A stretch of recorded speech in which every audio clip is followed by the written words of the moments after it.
What's up, everyone? Aaron Chat's back again for another edition of Endless Sky.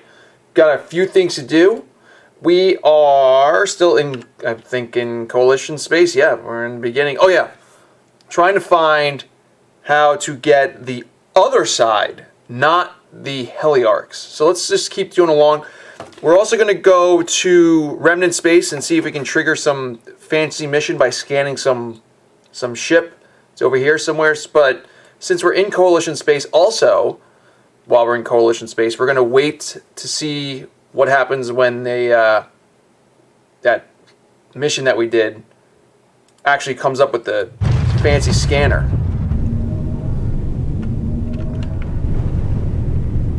So let's see here. There's nothing really happening here. Let's go check over there. That's the Iraqi, and then we're going to go to up there. I'm just going to check everything out. Let's just check this system out, too. Because I feel like belonging. Don't you feel like belonging? Everybody wants to feel like they're belonging. Spaceport. Boom.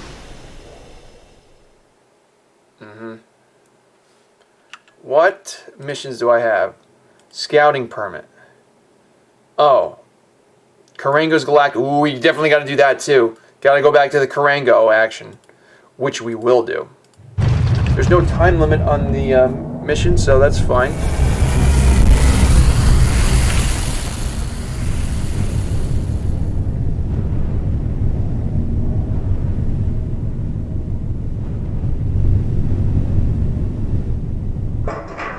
Alright. Spaceport. Boom, here we go. Walking through the spaceport, you're approached by a Sarid in unusually traditional clothing, even by Sarid standards. Silk robes not too different from the human kimonos cover. Kimonos? Kimonos. Oh my god, what's wrong with me? It's like so weird. Silk robes not too different from the human kimonos cover most of his body, and thin ropes tightly wrap around the fabric near his hoofs. Greetings, Captain. Interested in participating in a cultural celebration, would you be? Yes. A celebration of Sarid folklore, it is, he explains. Though, for a long time among the stars we've lived, timeless classics from before our spacefaring age we still celebrate. A set of theatrical... Oh, gosh, another set? A set of theatrical plays about some of them today we are hosting. Watch them for free, anyone can. I am in... Here we go. Get ready for some text. You follow him outside the spaceport city and deep into a nearby forest, okay? On the way there, several other Sarids in similar ancient garbs are guiding the others who are also intrigued by the offer. You arrive at the clearing with 3 different paths to take, and you can make out faint light from deep within each of them. After a few minutes, it seems as if all Sarids involved in the celebration have arrived. They grab 3 caskets from behind a bush and lay them before you and the others they brought here. Now, friends, choose your path, you must. One of the Sarids says, and many from the crowd grab small objects from the caskets, seemingly already familiar with this. You move forward to look into the casket and see that each one has different things inside. The left one is full of seeds, the middle one is full of seashells, and the right one is full of feathers. Let's see, do we want the earth? Do we want the ocean? Or do we want the air? Which one do we want? Let's do the seed first. Boom. Oh, here we go. Here's the book. Get ready, strap in. Once you have the seed in your hands, the organizers tell you to go through the path on the left. The light you had seen turns out to be a bonfire near a wooden stage, about a third of the size of human opera stages, and you find a spot to sit on one of the logs positioned near the fire. Several lights shine onto the stage, and as you look up, you can only barely see some spotlights hidden up high in the trees.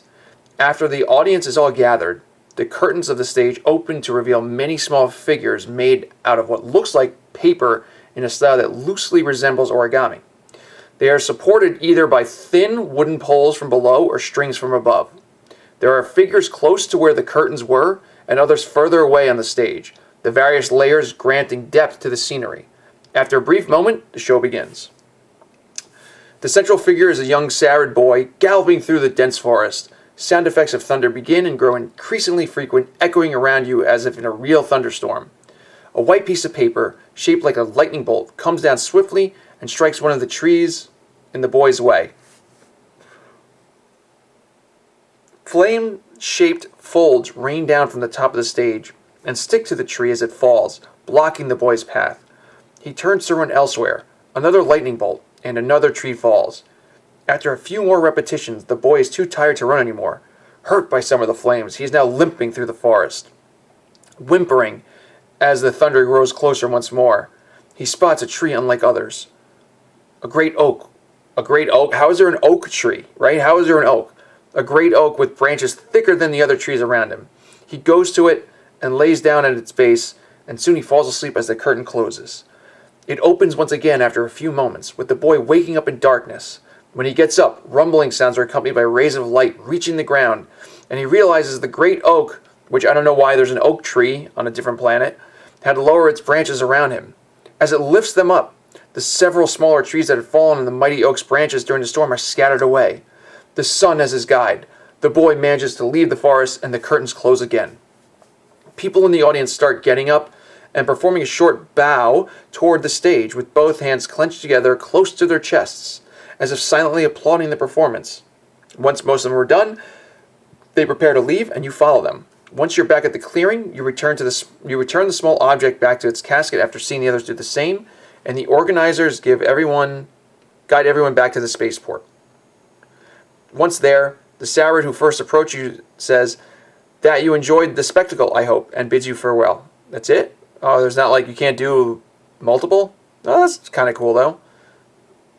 I was expecting to read a lot of stuff, but alas, I did not. So that's unfortunate because I would have... smooth scrolling is back. Smooth scrolling has returned. Alright, so that's this. And I'm assuming that there's something in this Kimek system. So let's go see. We're going to check all of the home planets.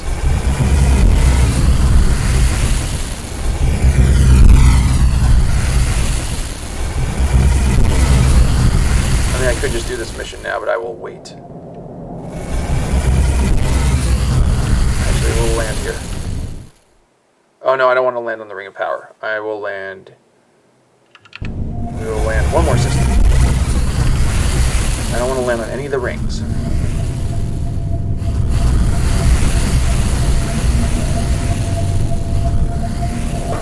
Okay. Spaceport. Nothing going on there. Job board.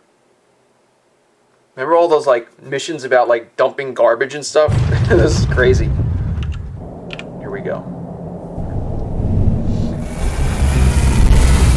I gotta tell you though, I really want those Gegno engines because of the sounds. Sound great, doesn't it? It's like a warble. Like, that was my rendition of the sounds that the Gegno engines make. Alright, spaceport. Not on this one. It's probably on the planet.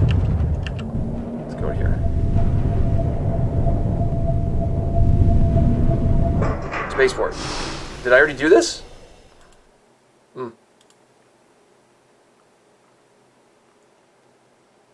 I must have already did this then.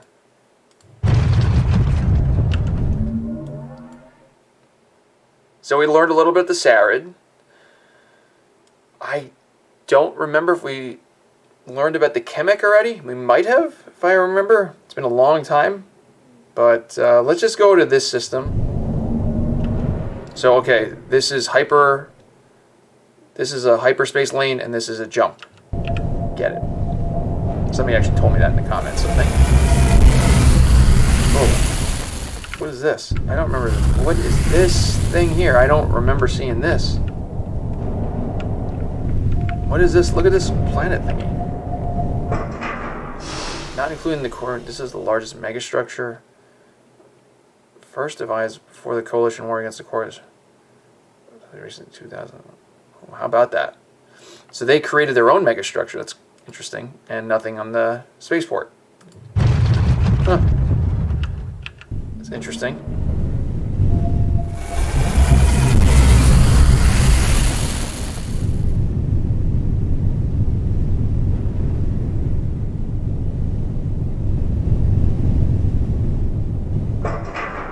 Spaceport. Nothing going on here. Okay. I guess we can go do this mission, or we can do this mission. This might not be...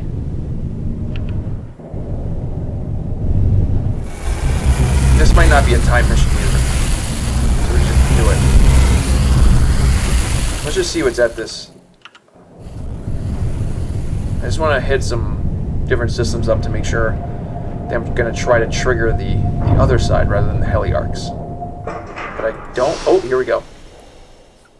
You notice a Kimmick anxiously glancing at the docks from the front of an office building.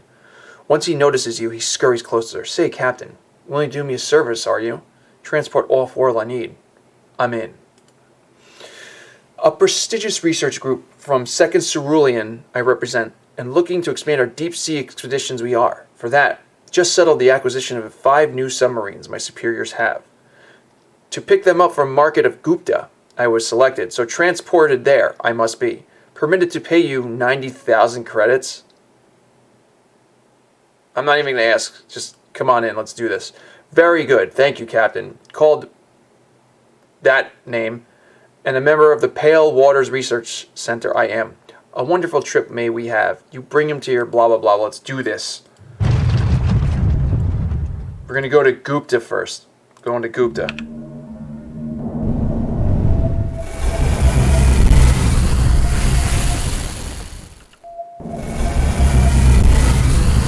Heliarc Punisher is looking better and better. I'm going to get it. Oh, I'm going to get it. We're going to land on Hunter. We're going to land in the Hunter system. We're going to land on Shadow of Leaves.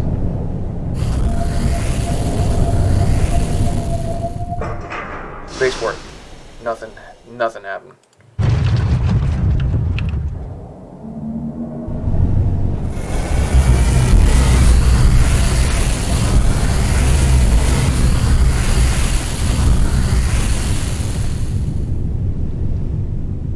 So we're just making our way around, sort of like, there we go. Après has you landed by one of the House Malob's offices, which looks like a mix of skyscraper and warehouse, and hands me a scant 90,000 credits. Thank you for the assistance, Captain Schatz. Meet with House Malob's executives I must, but if to continue helping you wish, meet in the spaceport I will. The proper transportation of the submarines the next step is, so if interested... You are free up space for them. Yeah, about. And you must. He pauses after counting the total weight. About 60 tons they should take up. At any rate, talk more in detail in the spaceport. We may. He picks up his belongings and heads to the office, disappearing into the building. I am ready to help. Boom. After spending some time in the spaceport, you begin to ask around for Après and are directed to a small office of House Malob. There, a manager briefly looks into their systems and informs you that Après hasn't left his meeting yet. And so you take a seat in the spaceport, occasionally getting up to check back at the entrance of the office he entered. After some hours, you finally see him exit, accompanied by a Sarid speaking on a communication device as they glance at datapad. Captain Schatz, glad you are interested in assisting us further, I am. Prepared to have the submarines loaded onto your cargo hold, are you? Après asks. Ready to conduct some final stress tests, colleague of mine, on Inmost Blue, R. Sure. The Sarid issues a command on the datapad and turns off the communication device that accompanies you and Après as the cargo is loaded. There are 5 submarines in total strapped to a large, sturdy sleds, which are slowly pushed up the ramp into your cargo hold. The subs themselves are somewhat oval in shape, but flat on the top and bottom, with retractable mechanical arms on the sides. After the last sub is safely in your cargo hold, Après heads into your ship, and you set a route for Innermost Blue on 4 Winter Rising system. Well, that's great. Now I got it all the way over there. Great. I'm okay doing like these back and forth missions because I really want to get into I really want to get this other side. I don't want to join the Heliarcs. I want to destroy the Heliarcs. I want to capture their ships and pillage all their stuff.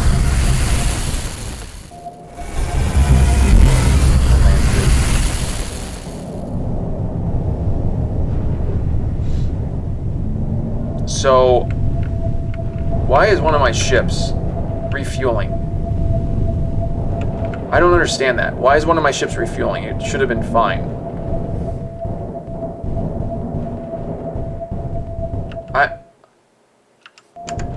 Is there like a preference that I'm missing here, or like that my stupid ships are just being dumb?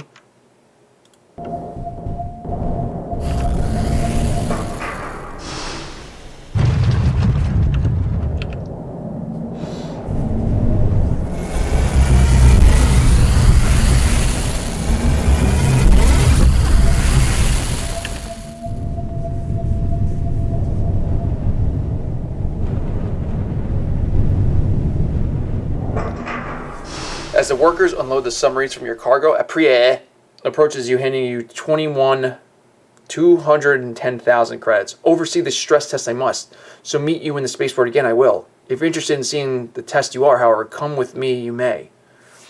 I'm in. Let's do this.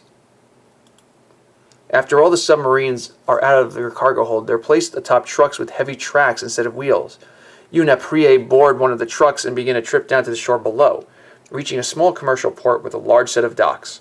Once there, Priya introduces you to some of his colleagues who are already waiting to begin the tests. The subs are activated before they are off the trucks, and some of the Kimmick begin to test basic functions.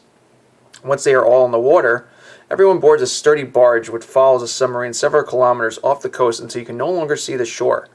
At this point they stop, and one of the submarines submerges, resurfacing in about 20 minutes.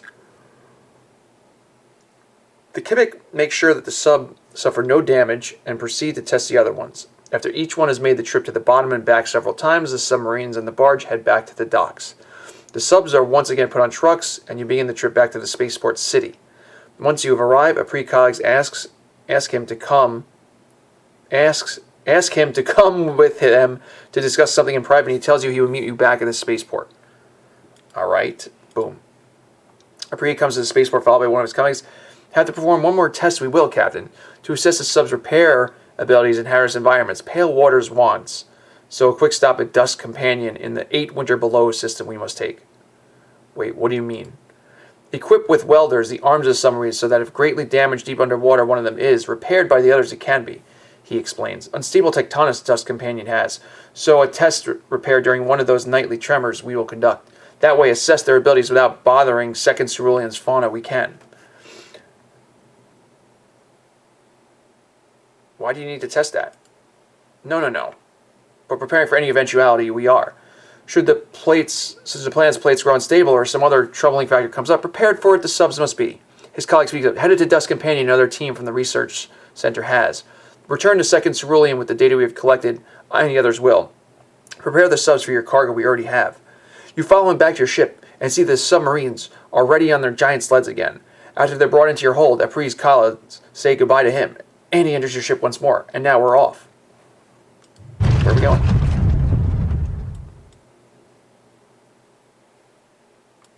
Oh, we're going to 8 Winters Below? Yes.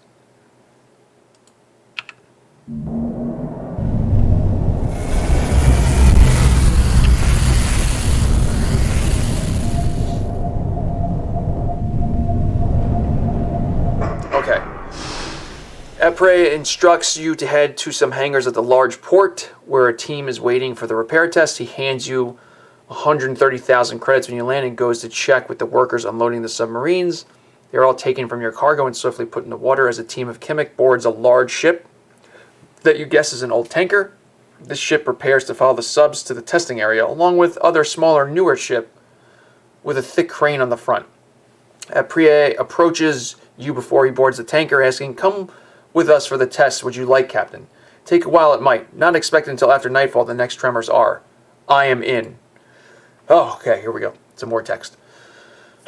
You head up the ramp to the ship, and after a few minutes it sets off, following the submarines controlled remotely by the Kimmick team. Exploring the tanker, you find an odd pile of what looks like broken up ship parts, secured as the cargo on back.